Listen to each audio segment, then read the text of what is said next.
一起經過，一起經過。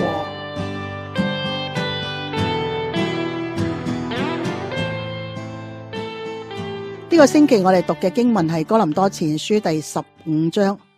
今日靈修分享係15章嘅1至到11節。弟兄們，我如今把先前所傳給你們的福音告訴你們知道，這福音你們也領受了，又靠着站立得住，並且你們若不是徒然相信，能以持守我所傳給你們的，就必因這福音得救。我當日所領受又傳給你們的，第一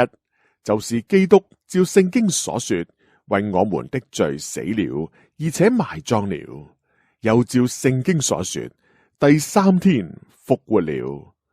並且顯給基法看，然後顯給12使徒看，後來一時顯給500多弟兄看，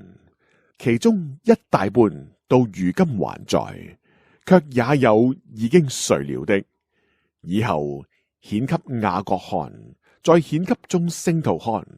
末了也顯給我看。我如同未到產期而生的人一般，我原是聖徒中最小的，不配稱為使徒，因為我從前逼迫神的教會。然而我今日成了何等人，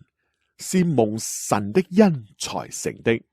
並且他所賜我的恩不是徒然的。我比眾使徒格外勞苦，這原不是我，乃是神的恩與我同在。不拘是我，是眾使徒，我們如此傳，你們也如此信了。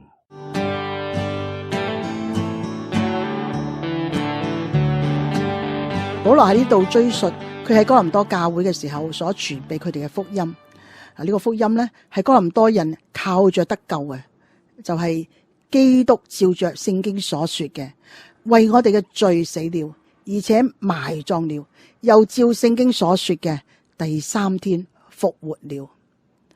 福音唔係博愛，唔係耶穌為我哋立咗犧牲嘅榜樣咁簡單。福音就係耶穌基督為我哋嘅罪死，而且埋葬咗，就證明咗佢嘅死係真實嘅，係同平常人一樣，係完全嘅死咗。耶穌為我哋承受咗罪嘅刑罰，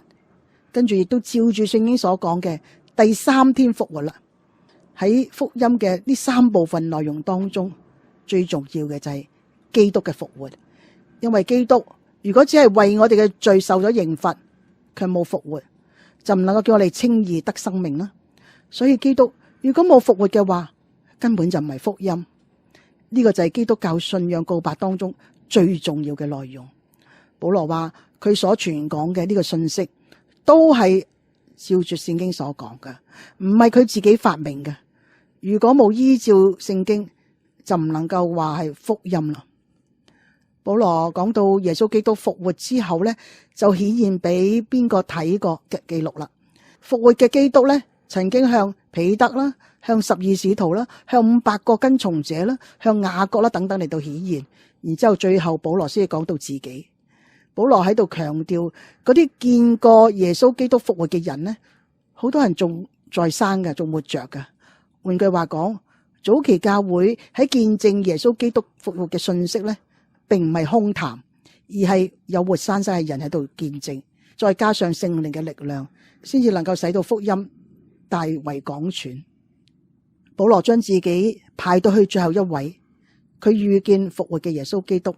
係因為咧係逼迫信徒嘅時候發生喺佢前往大馬色去捉拿信徒嘅途中，主耶穌喺大光中向佢顯現，改變咗保羅嘅一生。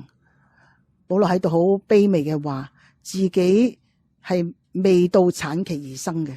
喺靈性上有先天嘅缺陷，因為佢唔係跟隨耶穌傳天國信息嘅門徒，以前呢就根本唔信主，甚至呢仲極力嘅逼迫神嘅教會，所以佢話自己不過係使徒當中最小嘅，唔配稱為使徒。雖然佢而家所做嘅工非常偉大，卻唔敢因此自滿，只係想到過去嘅愚妄，覺得非常之羞愧不配。保羅並唔係好悲觀嘅為自己過去嘅失敗悲嘆，佢更加係為到今日嘅成就而感恩啊！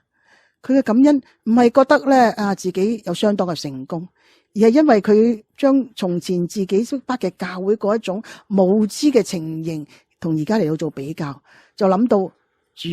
而家咁樣去重用佢，藉住佢到處去建立教會，佢呢個改變亦都使自己好驚奇。佢成為何等樣嘅人啊！全部都係出於神嘅恩典，所以佢唔敢辜負神嘅恩典。起初佢雖然係逼迫教會嘅，但係而家佢係比眾使徒格外勞苦，仿佛要為着主贖回過去失去咗嘅光陰。如果要用一句最簡單嘅話嚟到形容基督教信仰嘅內容呢，我諗冇呢一句基督教相信死人會復活呢句話更加貼切啦。福音事工嘅開始就係去從傳耶穌基督復活嘅信息做起，亦都因為傳耶穌基督復活嘅信息，使到原本只有120名嘅信徒聚會，好快咧就一天之內就增加咗3000人。不但如此，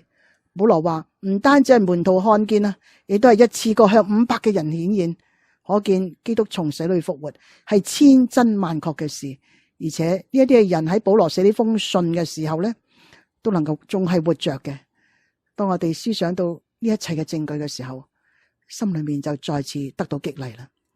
我哋所信嘅耶穌唔係一位死喺墳墓裏邊嘅教主，佢係已經從死裏復活嘅救主，因着佢嘅復活勝過咗罪惡轄制我哋嘅能力，亦都賜下新嘅生命。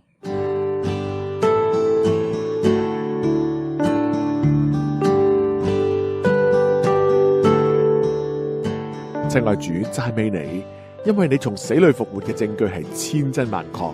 睇到門徒生命嘅改變，甚至好多喺保羅時代嘅人都能夠為呢個做見證。